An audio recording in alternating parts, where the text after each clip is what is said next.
दोस्तों CUCET यानी central universities common entrance test 2021 को लेकर बहुत ज़्यादा कंफ्यूजन था बहुत सारे स्टूडेंट्स के दिमाग में कि ये एग्ज़ाम इस बार होगा या नहीं होगा।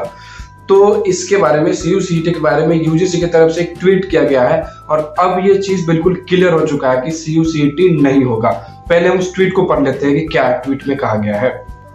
दोस्तों ट्वीट में ये कहा गया है कि in view of prevailing COVID-19 pandemic, admission process in central universities during academic session 2021 to 2022 may continue as per past practice. Central Universities Common Entrance Test CUCET may be implemented from academic session 2022 and 2023. मतलब ये कहा गया है कि इस साल CUCET conduct नहीं होगा। सीधी बात ये है कि जो भी सेंट्रल यूनिवर्सिटीज है, चाहे वो बनारस हिंदू यूनिवर्सिटी हो, दिल्ली यूनिवर्सिटी हो या इलाहाबाद सेंट्रल यूनिवर्सिटी हो, इन सभी सेंट्रल यूनिवर्सिटीज में अब CUCET के थ्रू एडमिशन आपको नहीं मिलेगा। इस चीज को लेकर UGC की तरफ से क्लियर कर दिया गया है। अब कोई कंफ्यूजन नहीं है कि अब CUCET होना है या नहीं होना है।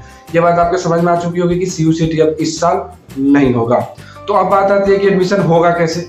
एडमिशन की अगर मैं प्रोसीजर की बात करूं तो एडमिशन का प्रोसीजर ये है कि बनारस हिंदू यूनिवर्सिटी अपने तरफ से एग्जाम कंडक्ट कराएगा जिसको NTA कंडक्ट कराएगा।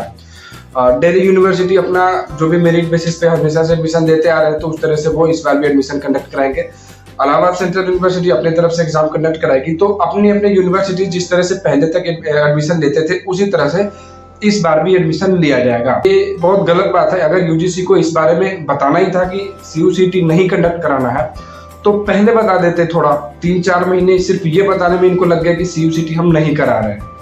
अब CUCET को लेकर इतना ज्यादा कंफ्यूजन था कि BHU और इलाहाबाद जैसे सेंट्रल यूनिवर्सिटीज के एडमिशन फॉर्म रिलीज ही नहीं हो पाए, जबकि BHU के फॉर्म तो फरवरी में ही रिलीज हो जाता था हर साल। तो CUCET के चक्कर में ये सारे यूनिवर्सिटीज पिछले 3-4 महीने से अपना एप्लीकेशन फॉर्म रिलीज नहीं कर रहे थे। तो ये कुछ बात हो गई कि इस बार CUCET नहीं होना है। अब इसमें ये बात भी लिखा है कि बाकी जो सेंट्रल यूनिवर्सिटीज है उसमें उसी तरह से एडमिशन होगा जैसे पहले होता था। तो पहले के बारे में मैंने बहुत बार इस वीडियो में बात किया है और मैंने ये भी कहा कि हो सकता है कि CUCET में ज्यादातर यूनिवर्सिटीज इस बार पार्टिसिपेट नहीं भी करे, और वैसा ही हुआ है। तो पहले का क्या, पहले का मतलब ये है कि CUCET इस बार भी शायद कंडक्ट होगा। अभी मैं कुछ कंफर्म नहीं कह सकता हूँ। UGC की तरफ से इस बारे में भी कंफर्मेशन दिया जाएगा, लेकिन जिस तरह से इस ट्वीट में कहा गया है कि पहले की तरह ही एडमिशन होगा तो उससे इतना ये पता चल रहा है कि CUCET की तरफ से फिर से एग्जाम कंडक्ट कराया जाएगा। CUCET जिसमें 14 सेंट्रल यूनिवर्सिटीज पार्टिसिपेट कर सकती हैं।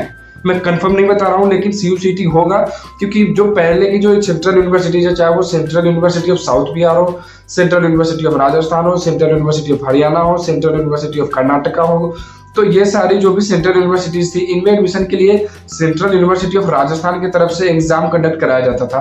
तो अब इन सभी यूनिवर्सिटीज में एडमिशन के लिए हो सकता है कि फिर से CUCET कंडक्ट किया जाए इस साल भी, लेकिन सभी सेंट्रल यूनिवर्सिटीज के लिए नहीं होगा। इतना तो कंफर्म हो चुका है। उम्मीद करता हूँ कि आपको इस वीडियो में चीजें थोड़ी बहुत क्लियर हो गई होंगी कि CUCET इस बार नहीं होना है। बाकी जो सेंट्रल यूनिवर्सिटीज है 14 उसमें पहले की तरह ही एडमिशन हो सकता है। हालांकि ऑफिशियल अपडेट के लिए अभी हम लोगों को 2-3 दिन और वेट करना पड़ सकता है। धन्यवाद।